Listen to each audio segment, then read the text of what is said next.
Okay, well, good morning. Shall we get started? Good morning, everybody. We might have a few more people join us because some of the roads are bad for no particular reason this morning, so we might have a few more people join us, but we'll get going. So, welcome, everybody. Before we actually start the brief as such, I just wanted to emphasise one point. Hi, I want to emphasise one point. We got a message out to everyone yesterday, so hopefully everybody's seen it, but I just wanted to give a very big thank you to all the staff who, over the weekend, and indeed particularly obviously Monday, Tuesday, really went the extra mile around the floods up in the north of the patch. There were a range of people, I could not thank them all, and that went from everybody on call to the people on the shop floor to members of staff who maybe weren't working but might have just gone round and helped a neighbour or whatever. So, as you'll have seen from the telly, some quite phenomenal levels of challenge up there.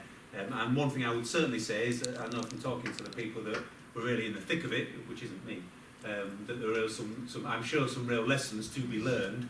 Hopefully it won't happen again for a long time, but some real lessons about how we work and particularly how we communicate. But well done to everybody there. As I said, there's a message went out yesterday, but just to give my personal thanks to all of those people. And I know for a lot of people it's not over yet. There's still a lot of houses without power, and a lot of people I'm sure that have still got some problems. So again, let us hope that they get that sorted as quickly as they can. So, on to the brief then. So, start off, the key messages from the board. One we've chosen to emphasise is the patient story.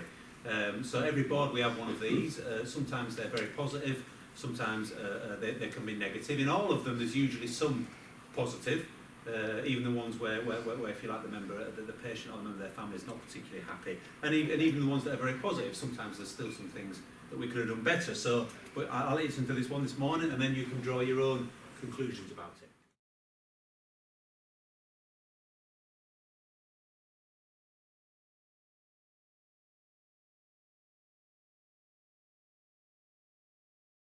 My name is Agnes Henderson, and this is my son Robert Henderson.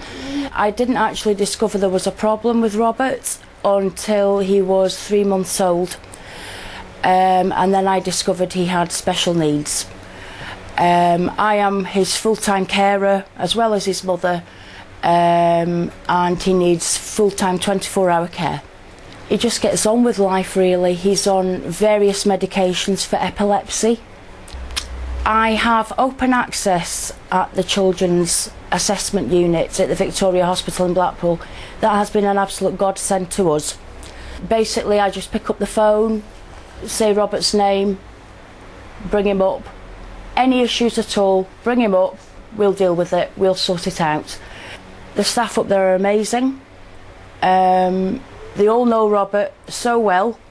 When I first went into the Child Assessment Unit for the first time with Robert, I didn't quite know what to expect because obviously I didn't expect Robert to have the problems he has. The staff were very welcoming to me. I felt very strange. I was in a strange environment. Robert's my first and only child. They put me at ease. They explained to me what they were going to be doing with Robert. At that particular point, at that particular time, and they told me all the way through as to what was going to be going on, blood tests, things like that. Very courteous, looking after me as well, asking me if I wanted a drink or anything like that, taking me into account as well as Robert, appreciating that this is stressful when you're up there. And the kindness that they show towards Robert, even though Robert can't communicate with them, they treat him as an individual, no different from any other child. And that meant a lot to me. You don't get left in a room. They come and inform you as to what's going on. And they're just lovely people, really, really nice. You have to take into account that when you go up there, there's other things happening. They're dealing with, you can go up there and it's dead, and then the next minute you go up there and it's packed. So you've just got to take that into account. They do the best they can, and they always apologise. They're always very apologetic if they've kept me waiting or anything like that. If they can get me out with Robert sooner, they will do it. If he ever has to go into the children's ward down the corridor, the staff there, if you have to stay overnight with them, they try to make sure that Robert is comfortable and that I'm comfortable. And if we have to stay over, things like that, to be honest with you, I think what they do at the moment, I can't think of anything at this present time that would need to be improved. I'm quite happy with the way they deal with Robert. I would just like to say that having open access to the CAU is a godsend. I can pick up the phone and they'll say, just bring him up. And I know when I go up there, I'm going to get the best service that they can offer. And I just, they're just so, it's almost like a personal approach. And also, if the paramedics have had to be called at the school, if he's came out of his fit, they will allow him to just go straight to the unit because they know him so well. To me, I feel they give first-class treatment to Robert, don't they? Fantastic care there given to Robert and his mum in what are obviously very challenging circumstances. So obviously well done to all the staff who are involved in that. And obviously we will carry on giving messages. The one bit I will pick up maybe a little bit later on, obviously, that was mentioned there, I guess some of those waiting times. And I might come back to that under the next item, which is our strategic review. So we've had our latest strategic review meeting. You know we've been working on this for quite a while. One of our work streams is actually going to be how we can work better across the local health economy so that children go to the right place and get the right care more quickly. And that might help on those occasions when the unit is currently very, very busy, might help us with that situation. So but there's a variety of things that we want to do. The main thing I want to emphasise this morning are some of the ambitions that we've set ourselves and we've pretty much agreed now. So we've agreed that over the next 3 to 5 years, we want to see the highest ever levels of patient satisfaction that we've had, the highest or the best ever staff experience that we've had, and we want to see that then manifest in a variety of things. We want to see our lowest mortality rates ever. We want to see vacancies come down to the lowest rates, certainly whether or not that we've ever had. Is I guess another debate in terms of how long we kept those statistics, but certainly in recent memory we have had issues of obviously being able to fill posts. So those are the things that we've set ourselves as our objectives, and I think they are the right things to want to do. They are very, very, that word that we use a lot, but those I'm sure you already are thinking are going to be pretty challenging. So obviously the big question is how can we possibly do those? So we've identified a number of things that we'd have to do to give ourselves a shot of doing those things in an affordable and sustainable way. Because obviously that's part of our objectives too. So there's a number of work streams that we've identified. One is around giving people more consistent care, and the work that we've done on pathways will really help us there, but it is about a bit more than that. You also get into some of that around then giving people care, whether it's a Saturday or a Sunday, or indeed perhaps into the evening, that's again consistent where it needs to be. So some work there, some work around length of stay and productivity, and I'll come back to that a little bit later on. Work around care pathways and particularly care models for 3 key areas. One is for frailer older patients and how we can do it. And obviously, as you know, we're already doing a lot of work around that, but we've got to do a hell of a lot more. And that's not just because there'll be significantly more older, frailer patients as we go forward over the next few years. But then urgent care and how out-of-hours services work. And in lots of ways they work really well at the moment, but can they work better? Can we have less duplication? And then also paediatrics, as I mentioned, and child health.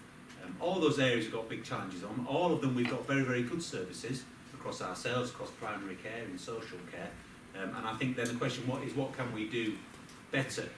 Because when you look at the numbers actually, the numbers of 40, I think it's 35 to 50-year-olds over the next 5 years that we serve will go down, and the numbers of kids will go up and the number of older people will go up. Older people more so than the kids, but they will both go up. So those are some of our key areas of focus in the local health economy. And then there will be a bigger piece of work around what we need to do at a Lancashire-wide level. And at the moment, there's quite a lot of work to consider whether or not we want to go down a path like they've done in Manchester, with the perhaps unfortunately titled Devo Lanc. But something around that we are working on, but also across the providers in Lancashire, so ourselves, Preston, Blackburn, Morecambe Bay, what can we do together, whether that's around anything from back office, whether it's around front office, whatever phrase you want to use. There probably isn't as good a history of us working together as there should be, and they'll need to be going forward, especially, as I said, if we're going to get things like 7-day services and other things going in the way that we need to do. So that's a pretty big package of work that needs doing. We're finalising some of those work streams over the December period into January, and then we'll be formally launching the policy. We sat down, I couldn't stay for the whole session, but there was a session yesterday with the CCGs to look at the work programmes they've got, and also the work programmes they've got in the council, obviously at Blackpool Council and Lancashire Council. And I think there was over 400. And even then, that was, some of them were, if you like, working with older people. So obviously you could have 100 programmes under that. So there will be a lot of work, I think, to make sure that we get some of that down to a doable number, as opposed to trying to do 400 things. That, I guess, I'm afraid, is part of the challenge. But I think it's been a really good piece of work. I'm very grateful to the people who've been involved in it, and hopefully it will set us on a good course for the next 3 to 5 years going forward. One of the reasons why obviously we do need to do that is as I've said previously, we are in a financial recovery position. We've reforecast our year-end positions, so now our plan, our forecast at year-end, as opposed to our plan, to get my language right, is a 14 million deficit, rather than the 11 million deficit that we started the year off with our plan. Although that will remain our plan, because you can't completely, if you like, erase that from history. So when I use the phrase plan, I mean that. When I use the word forecast, then I use the 14 million. That forecast is, again, still difficult. It still relies on us doing a number of things. They're not new things in a sense, most of them. They're about focusing on agency use. They're about looking at where we've tried to set ourselves plan to reduce costs. They're about, and as I said, that's through things like the bench and other areas, which I'll come on to later. They are about catching up in some areas on income and treating more patients, because obviously that helps our financial position. And then if you have the next category is a range of smaller things that we hope together will get us to where we need to be. And that will be a big focus for us, because again, however we end this year is what we take into next year. To be blunt, and next year we know will be difficult. I'm hoping to get a few more. I went to a meeting last week with Simon Stevens, the Chief Executive of the NHS. I'm hoping to get some more details in the next few weeks on what next year looks like, in terms of both financially but also standards and expectations around that. So hopefully next time we meet in this room, I'll give a bit more detail to you. So those are the 3 key messages from the board. Working now around the outside, and again, obviously you've got the brief in front of you, so I'm not going to read through every word, you'll be glad to know. But the first point there around Project Search, it's a fantastic piece of work which started in America, I think, but certainly there's been a lot of areas in the UK that have done it, and Blackpool Council have done it before us, which is around getting, and it's not that we've particularly choreographed all this morning, but getting young people mainly, not only those with learning disabilities and other special needs, into work, and emphasising that for those people, they have got some fantastic things to offer. They've got fantastic commitment, they've got fantastic skills, they often at the moment don't get opportunities, and that's not right. And everywhere that has done this work has been really glad that they've done it. It's not something that they've been forced to do because they think it's going to give them some good PR or something. It works for the organisations. They are glad that they've done it. So we've been getting involved in it, and we've only recently started really.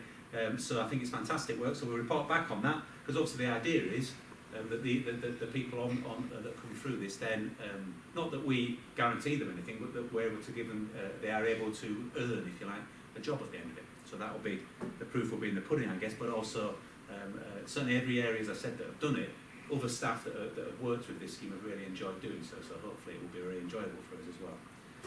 Flu vaccination, I will not dwell too much on this, but a reminder that we all need to have our flu jab. If you've not already had it, please have it. Please remind your team to have it. We do more than most trusts to try and make it easy for people to have their flu jab. There's all sorts of ways that you can do it in your work area, in Ocky Health, etc. It is essential if we are going to be able to look after patients and not put patients at risk and not put our teammates at risk. So please do it. I'd hope that we can do much better this year. Yeah, I still find it slightly shocking, I have to say, that if you've got 4 people in our own organisation, only 3 of them might have had their flu jab. I'm not sure that 75% is actually great in that regard, to be honest. But it's a lot better than a lot of trusts, and I'd like to see that go up this year. So please do remind everybody. A volunteer success at the bottom here. The volunteer service has now taken on the trolley service, which has replaced the one that was run, I think, previously by WH Smith. So they are doing very well. So thank you to them. It's a reminder to everybody that service is there. As I say, they are generating a significant profit actually from it. I'm sure they're particularly good salespeople from the ones that I've met. But they're providing a great service to people, so thank you for them. They were nominated as a non-clinical team of the year, did really well at the Success annual awards ceremony, so well done to them. In no priority order, their performance highlighted their waiting times in accident and emergency department, or ED, depending which phrase you want to use. Now, so clearly for us, part of great patient experience and indeed great staff experience for the staff, particularly in A&E, is not having people waiting an excessive amount of time in that unit. Obviously some people do need to. That requires lots and lots of people to contribute. I usually like to use the analogy of a relay race.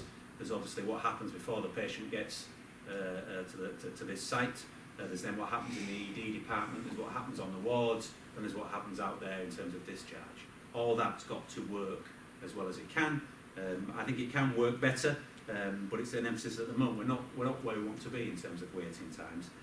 We have also slipped in there, not quite sure it follows logically to some extent, but a thank you for the strike. The reason why we had to move this morning, if you remember, was because last week a strike was planned, it was called off. I'm very glad it was called off, and I hope there can be some sensible national negotiations, but an awful lot of people, some of them in this room right now, put a vast amount of time into planning for that. So thank you to all of those staff for that time, because I think obviously if we'd not planned for it and it had gone ahead, then we'd have been in a lot of trouble. Linking in around some performance in ED, but not just waiting times in ED, in terms of patients on a ward. Wards are relatively dangerous places to be in terms of falls and pressure ulcers and other things. And for the vast majority, not all, I will accept in this room, but for the vast majority of patients, where they want to be is home. And they'd much rather be at home, getting a decent night's sleep in their own bed, than in one of our beds, however comfy some of our beds are. So the Unscheduled Care Division has got a campaign of No Place Like Home, for those that like their film references. So whether it's around clicking your red shoes together, I'm afraid it's a bit more complicated than that, but there are lots of things that we can do to reduce length of stay. Our length of stay is higher than other trusts in Lancashire, and indeed other national ones. So there has to be some things we can do to improve that. So well done to Unscheduled Care for getting that going. The Pioneer teams, you know, we've been trying to do quite a lot of work to get staff engaged. One of those terrible words, staff engaged. And what I guess it means is involved, committed, enthusiastic. And those are the kind of staff staff are enjoying being at work.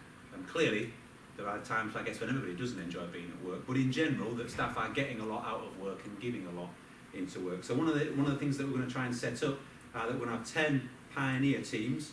And then they'll have a 26-week programme where we'll work with them on what might be stopping them feeling that way at work, what might help them. In so doing, I'm quite sure that some of the reasons why people don't feel that way at work are because of some of the practical problems at work. So this isn't about gazing at the stars and thinking of happy thoughts. This will be about some practical work that says, what is it that makes your day or your night not go very well, and what could we do to make it better? So we're looking for volunteers. So you've got contact details there from Amanda Eagle, an extension number, and you'll need to register your interest and fill in a form higher by the 31st of December. So you've got a little bit of time, but not too much time. Next one up there is Trust Bench. So one of the things we have done, without wanting to rehearse some of the history, is we did not have a bank or a bench, not a trust-wide corporate one anyway. So we have set one up in the hope that that can help us to give better, more consistent staffing across the trust, but also reduce our costs in terms of agency spend. So we've got around 1,400 staff on the bench right now. We can reintroduce weekly pay to help with that if that's what's helping. So we're asking for people to let everyone know about that, whether it's friends, family, other staff. So please do let people know, and you've got contact details there for Natalie and for Jessica if you're interested in putting your name down on the trust bench, and I'd please ask you to take that message out and get it out to people. Another message to get out to people is around our Great Place to Work survey. So that is going to replace the Staff, Friends and Family survey, which obviously is part of trying to get our staff to feed back to us in terms of what's good and what's not good. The idea being then to do something about it. So we've had the results back of our first one, and so I saw those results, I think it was last week.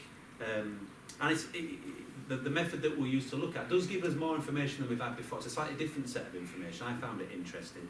I've only looked at it once though, so I would emphasise that we have to look at it again. So we're going through that at the moment. Some really, really positive stuff, especially compared to some other trusts that have started to use this information.